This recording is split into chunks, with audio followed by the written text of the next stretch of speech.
Okay, so I never make 3-minute videos because no one watches them, but here we are. If you're a photographer that's overwhelmed by everything that happens after a shoot, like the editing process, backing up your work, etc., this video is for you. So the first step is importing your photos. I use it using an SD card with a lightning connector, but you can also use it with a cord that goes to your camera.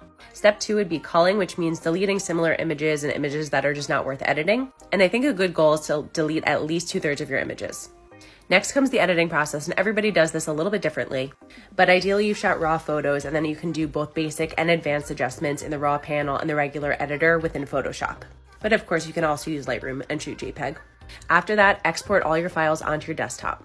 At this point, I like to tag all my favorite images with a color using my Mac, but you can also do this on a PC by rating your images under properties. To be honest, I just read that online because I never use a PC.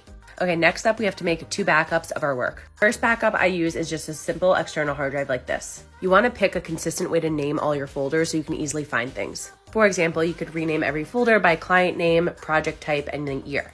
I like to add keywords to all my folders so that if I'm trying to put together a small portfolio or case study for something, I can just type in the word, for example, portrait, and all of my portrait photography work will come up.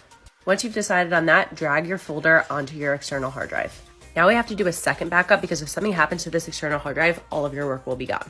And trust me, I've learned that the hard way.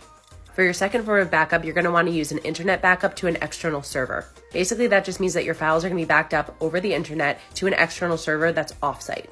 The service that I use is called BackBlaze, and I can basically sign in and view and restore my files at any time. Lastly, and this is the best part, hopefully you got paid for your work. So go ahead and type up an invoice, send it to your client, deliver the final images. I use WeTransfer.com, it's free. And then I go ahead and add the price of the project to my revenue tracker so that I can easily keep track of who still owes me money and who doesn't. Wow, if you're still here, you're a trooper. I made a free photography workflow guide that you guys can download. I'll put the link in the comments.